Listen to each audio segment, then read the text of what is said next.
সুপ্রিয় দর্শক, আসসালামু আলাইকুম। নিউজ 24 এর দুপুরের সংবাদে আপনাদেরকে স্বাগতম। প্রথমেই জানিয়ে দিচ্ছি সংবাদ শিরোনাম। শিক্ষার্থীদের ইউরেনিয়াম ইউরেনিয়াম স্লোগানের মুখে পড়লেন ডাকসু নেতা মোসাদ্দেক। নির্বাচন কমিশন কার্যালয়ের সামনে বসে পড়ল ছাত্রদল। আমির হামজার বিরুদ্ধে বিক্ষোভ, কুশপুত্তলিকায় জুতার মালা। 6 মামলার আসামিকে পিটিয়ে হত্যা, ডাকাত আখ্যা দিয়ে মিষ্টি বিতরণ। রংপুরে গণপিটুনিতে হত্যা, এবি পার্টির নেতা গ্রেফতার। কিছু টাকার বিনিময়ে নিজেকে বিক্রি করে দিবেন না, যা বললেন নুরুল হক নূর। মাদারীপুরে শ্রমিক দল নেতা হত্যাকাণ্ডের জেরে শতাধিক বোমা বিস্ফোরণ, আহত 10। এতক্ষণ শুনছিলেন সংবাদ শিরোনাম। পুরো খবর পেতে ভিডিওটি শেষ পর্যন্ত দেখুন। সর্বশেষ সংবাদ পেতে চ্যানেলটি সাবস্ক্রাইব করুন। এবার বিস্তারিত। শিক্ষার্থীদের ইউরেনিয়াম ইউরেনিয়াম স্লোগানের মুখে পড়লেন ডাকসু নেতা মোসাদ্দেক। ঢাকা বিশ্ববিদ্যালয়ের কেন্দ্রীয় মাঠে গত রাতে কুয়াশার গান নামে একটি কনসার্ট আয়োজন করেছিল ডাকসু। তবে সেই কনসার্টের স্লোগান দিতে গিয়ে শিক্ষার্থীদের বিদ্রুপাত্মক জবাবের মুখে পড়েছেন সংসদটির সাহিত্য ও সংস্কৃতি বিষয়ক সম্পাদক মোসাদ্দেক আলী ইবনে মোহাম্মদ। গতকাল শনিবার রাত 9টার দিকে স্পিরিটস অব জুলাই ও ঢাকা বিশ্ববিদ্যালয় কেন্দ্রীয় ছাত্র সংসদ ডাকসু এর যৌথ আয়োজনে হওয়া এই অনুষ্ঠানে ঘটনাটি ঘটে। উপস্থিত শিক্ষার্থীরা সংবাদ মাধ্যমকে জানান, কনসার্ট চলাকালে মঞ্চে আসেন মোসাদ্দেক। তিনি তখন শিক্ষার্থীদের উদ্দেশ্যে বিভিন্ন স্লোগান দিতে শুরু করেন। তবে বিপত্তিটা বাধে তিনি যখন কোটা না সংস্কার স্লোগান দেন, তখন উপস্থিত শিক্ষার্থীদের একাংশ পাল্টা জবাব দেন কোটা কোটা বলে। অন্য একটি অংশ ইউরেনিয়াম ইউরেনিয়াম বলে বিদ্রূপ করতে থাকে তাকে। তিনি শেষটা করতে চেয়েছিলেন জুলাই গণ অভ্যুত্থানের সবচেয়ে আলোচিত স্লোগান তুমি কে আমি কে বলে। সেখানেও শিক্ষার্থীরা তীর্যক উত্তর দেন মোসাদ্দেক মোসাদ্দেক বলে। কনসার্টে কেন এমন স্লোগানের মুখে পড়তে হলো তাকে? এর কারণ সংবাদ মাধ্যমকে জানান ঢাকা বিশ্ববিদ্যালয়ের 2022-23 শিক্ষাবর্ষের বিজয় 71 হলের আবাসিক শিক্ষার্থী আব্দুল কাদের। তিনি বলেন, শিক্ষার্থীরা মূলত ডাকসুর সাহিত্য ও সংস্কৃতি সম্পাদকের উপর বিরক্ত হয়েই এই বিদ্রুপাত্মক স্লোগানগুলো দিয়েছে।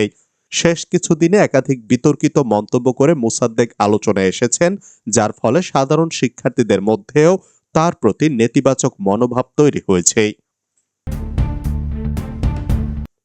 নির্বাচন কমিশন কার্যালয়ের সামনে বসে পড়ল ছাত্রদল। ব্যালট পেপারে অনিয়ম ও বিভিন্ন বিশ্ববিদ্যালয়ের ছাত্র সংসদ নির্বাচনে একটি রাজনৈতিক গোষ্ঠীর প্রভাব বিস্তারের প্রতিবাদে নির্বাচন কমিশন কার্যালয়ের সামনে বসে পড়েছে ছাত্রদল।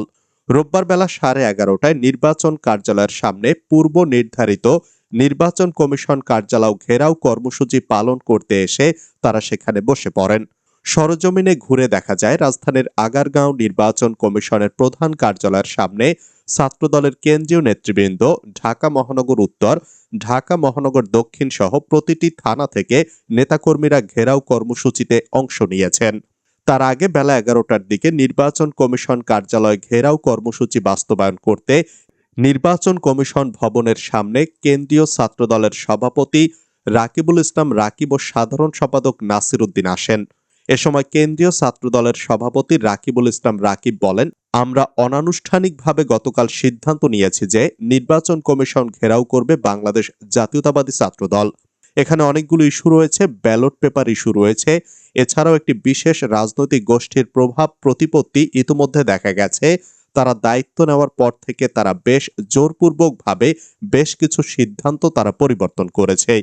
তিনি বলেন, একটি বিশেষ রাজনৈতিক গোষ্ঠী তারা সরাসরি এখানে এসে সিইসি হোক কিংবা যারা নির্বাচন কমিশনার রয়েছে তাদের সঙ্গে প্রতিনিয়ত সাক্ষাৎ করে। তাদের অবাধ বিচরণ রয়েছে সচিবালয়, সেখানে তাদের কোনো কাজ নেই। সচিবালয় বলেন, এই নির্বাচন কমিশন বলেন, সব জায়গায় গিয়ে তারা প্রভাব প্রতিপত্তি বিস্তার করছে। তিনি আরো বলেন, আমরা আজ জবাবদিহিতা নিশ্চিত করতে এসেছি। যদি এই জবরদস্তিমূলক সিদ্ধান্ত এবং বিশেষ গোষ্ঠীর প্রভাব বন্ধ না হয়, তবে আরো কঠোর কর্মসূচি ঘোষণা করা হবে। আমির হামজার বিরুদ্ধে বিক্ষোভ, কুশপুত্তলিকায় জুতার মালা। পাবনার ঈশ্বরদীতে সাবেক প্রধানমন্ত্রী বেগম খালেদা জিয়ার ছোট ছেলে প্রয়াত আরাফাত রহমান কোকোর নাম বিকৃত ও কটূক্তির প্রতিবাদে জামায়াত নেতা মুফতি আমির হামজার বিরুদ্ধে বিক্ষোভ মিছিল করেছে বিএনপি। এ সময় তার কুশপুতুলে জুতার মালা পরিয়ে জুতা নিক্ষেপ করে প্রতিবাদ জানান নেতাকর্মীরা। গতকাল শনিবার সন্ধ্যা 7:30টার দিকে পৌর শহরের রেলগেট কেন্দ্রীয় বাস টার্মিনাল থেকে এ বিক্ষোভ মিছিলটি বের হয়। মিছিলটি বাস টার্মিনাল থেকে শুরু হয়, পরে প্রধান সড়ক প্রদক্ষিণ করে বাজারের পুরাতন রিকশা স্ট্যান্ডে গিয়ে সংক্ষিপ্ত সমাবেশের মাধ্যমে শেষ হয়। এ সময় বিক্ষোভকারীরা আমির হামজার বিরুদ্ধে বিভিন্ন স্লোগান দেন। বিক্ষোভ মিছিল ও সমাবেশে বক্তব্য দেন পাবনা 4 আসনের স্বতন্ত্র প্রার্থী ও জেলা বিএনপির সাবেক সহ সাধারণ সম্পাদক জাকারিয়া পিন্টু। তিনি বলেন, বিএনপির ধানের শীষ প্রতীক নিয়ে বাঙালির মধ্যে একটা আবেগ আছে। কারণ ধানের শীষ স্বাধীনতার পক্ষের প্রতীক, দাঁড়িপাল্লা স্বাধীনতার বিরুদ্ধের প্রতীক। জামায়াত নেতা আমির হামজা প্রয়াত আরাফাত রহমান কোকোর নাম যেভাবে বিকৃত করেছে তা বোধগম্য নয়। এমন জঘন্যতম কর্মকাণ্ডের প্রতিবাদে তার কুশপুতুলে গণজুতা নিক্ষেপ করে জনগণ দেখিয়ে দিল। 6 মামলার আসামিকে পিটিয়ে হত্যা, ডাকাত আখ্যা দিয়ে মিষ্টি বিতরণ। নোয়াখালীর কবিরহাট উপজেলায় 6 মামলার আসামি মিজানুর রহমান ওরফে রনিকে প্রকাশ্যে পিটিয়ে হত্যা করা হয়েছে। ঘটনার পর নিহতকে ডাকাত আখ্যা দিয়ে একদল যুবক বাজারে মিষ্টি বিতরণ করেছে, যা এলাকায় ব্যাপক আলোচনার সৃষ্টি করেছে। শনিবার রাত 10টার দিকে উপজেলার নরোত্তমপুর ইউনিয়নের 2 নম্বর ওয়ার্ডের কালিরহাট বাজার সংলগ্ন কাজীবাড়ির সামনের সড়কে এ ঘটনা ঘটে। নিহত মিজানুর রহমান কবিরহাট পৌরসভার জৈনতপুর এলাকার মোহাম্মদ শহীদের ছেলে। তিনি 2 সন্তানের জনক ছিলেন। পুলিশ ও স্থানীয় সূত্রে জানা যায়, মিজানুর রহমানের বিরুদ্ধে একটি ডাকাতি, 2টি চুরি, একটি অস্ত্র মামলা ও সরকারি কর্মচারীর উপর হামলা সহ অন্তত 6টি মামলা রয়েছে। শনিবার রাত 8টার দিকে কালিরহাট বাজারে 2 নম্বর ওয়ার্ড বিএনপির একটি নির্বাচনী বৈঠক চলছিল। এ সময় মিজান সেখানে উপস্থিত হয়ে নিজেকে দলের ত্যাগী কর্মী দাবি করেন এবং বৈঠকে উপস্থিত নেতাকর্মীদের সঙ্গে গালাগাল ও বাকবিতণ্ডায় জড়িয়ে পড়েন। পরিস্থিতি উত্তপ্ত হলে তাকে ধাওয়া দিলে তিনি সেখান থেকে চলে যান। পরে কালীবাজারের উত্তরে কাজীবাড়ির সামনে তাকে আটক করে কয়েকজন ব্যক্তি লাঠি ও লোহার পাইপ দিয়ে মুখ ও মাথায় এলোপাতাড়ি পিটিয়ে গুরুতর জখম করে। এতে ঘটনাস্থলেই তার মৃত্যু হয়। পরে মরদেহ সড়কে ফেলে রাখা হয়। স্থানীয় কয়েকজন বাসিন্দার দাবি, নিহত মিজানের বিরুদ্ধে দীর্ঘদিন ধরে চাঁদাবাজি ও সাধারণ মানুষকে হয়রানির অভিযোগ ছিল। খবর পেয়ে পুলিশ ঘটনাস্থলে গিয়ে মরদেহ উদ্ধার করে সুরতহাল প্রস্তুত করে। এ সময় ঘটনাস্থল থেকে রক্তমাখা একটি লাঠি ও একটি লোহার পাইপ উদ্ধার করা হয়। নিহতের পকেট থেকে একটি খেলনা পিস্তল ও টিপ ছুরি উদ্ধার করা হয়েছে। নরোত্তমপুর ইউনিয়নের 2 নম্বর ওয়ার্ড বিএনপির সাবেক সভাপতি হারুনুর রশিদ হারুন বলেন, আমরা আমাদের অফিসে বসে নির্বাচনী কথাবার্তা বলছিলাম। সেখানে মিজান এলে কথা কাটাকাটি হয়। পরে সেখান থেকে সে চলে যায়। পরে শুনি কে বা কাহারা তাকে হত্যা করে মরদেহ রাস্তায় ফেলে যায়। তবে মিষ্টি বিতরণের বিষয়টি আমার জানা নেই। রংপুরে গণপিটুনিতে হত্যা, এবি পার্টির নেতা গ্রেফতার। রংপুরের তারাগঞ্জ উপজেলায় গণপিটুনিতে রূপলাল দাস ও প্রদীপলাল হত্যার ঘটনায় জড়িত থাকার অভিযোগে আমার বাংলাদেশ পার্টির এক নেতাকে গ্রেফতার করেছে পুলিশ। গ্রেফতার ব্যক্তির নাম ইউনুস আলী। তিনি এবি পার্টির তারাগঞ্জ উপজেলা আহ্বায়ক কমিটির সদস্য সচিব। শনিবার বিকেল 5:30টার দিকে সয়াব ইউনিয়নের বুড়িরহাট বাজার এলাকা থেকে তাকে গ্রেফতার করা হয়। ইউনুস আলীর বাড়ি একই ইউনিয়নের মামুনপাড়া গ্রামে। এ নিয়ে আলোচিত এ মামলায় মোট 11 জনকে গ্রেফতার করা হলো।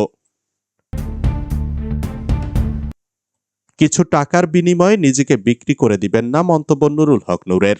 ট্রাক মার্কায় ভোট চেয়ে ডাকসুর সাবেক ভিপি ও গণ অধিকার পরিষদের সভাপতি মোহাম্মদ নুরুল হক নূর বলেছেন, আপনারা কিছু টাকার বিনিময়ে নিজেকে বিক্রি করে দিবেন না। ট্রাক মার্কার প্রার্থী আপনাদের সন্তান। জাতীয় স্বার্থ অধিকার রক্ষায় কাজ করার জন্য সুযোগ দিন। পিছিয়ে থাকা অনুন্নত গলাচিপা 10 মিনার মানুষ ও জনপদের উন্নয়নে কাজ করার সুযোগ দিন। শনিবার রাত 8:30টায় ফতুল্লার তল্লা রেললাইন এলাকায় গলাচিপা 10 মিনার সর্বস্তরের জনগণের আয়োজনে খালেদা জিয়ার স্মরণে শোক সভা ও দোয়া মাহফিলে প্রধান অতিথির বক্তব্যে তিনি কথা বলেন। মাদারীপুরে শ্রমিক দল নেতা হত্যাকাণ্ডের জেরে শতাধিক বোমা বিস্ফোরণ, আহত 10। শ্রমিক দল নেতা শাকিল মুন্সি হত্যাকাণ্ডকে কেন্দ্র করে মাদারীপুর পৌর শহরের 2 নম্বর ওয়ার্ডে 2 পক্ষের মধ্যে রক্তক্ষয়ী সংঘর্ষের ঘটনা ঘটেছে। শনিবার পৌর শহরের নতুন মাদারীপুর এলাকায় সকাল থেকে দুপুর পর্যন্ত এ সংঘর্ষের ঘটনা ঘটে। কয়েক ঘণ্টাব্যাপী চলা এই সংঘর্ষে শতাধিক ককটেল ও বোমা বিস্ফোরণের ঘটনা ঘটে। এতে উভয় পক্ষের অন্তত 10 জন আহত হন এবং বেশ কয়েকটি বাড়িঘর ভাঙচুর করা হয়। স্থানীয় সূত্রে জানা যায়, শাকিল মুন্সি হত্যাকাণ্ডের আসামি আক্তার হাওলাদারের সমর্থকদের সঙ্গে মামলার বাদী হাসান মুন্সির সমর্থকদের মধ্যে দীর্ঘদিন ধরে বিরোধ চলছিল। এরই ধারাবাহিকতায় শনিবার ভোররাতে আক্তার হাওলাদারের সমর্থকরা শ্রমিক দল নেতা হান্নান ঢালির বাড়িতে ভাঙচুর চালায়। এরপর থেকেই এলাকায় উত্তেজনা ছড়িয়ে পড়ে। স্থানীয়রা জানায়, সকাল 10টার দিকে মাদারীপুর এলাকায় দুই পক্ষ মুখোমুখি হলে শুরু হয় ধাওয়া পাল্টা ধাওয়া। এক পর্যায়ে উভয় পক্ষ ইটপাটকেল নিক্ষেপ, দেশীয় অস্ত্র ব্যবহার এবং একের পর এক ককটেল ও বোমা বিস্ফোরণ ঘটায়। এতে পুরো এলাকায় রণক্ষেত্রে পরিণত হয় এবং সাধারণ মানুষের মধ্যে চরম আতঙ্ক ছড়িয়ে পড়ে।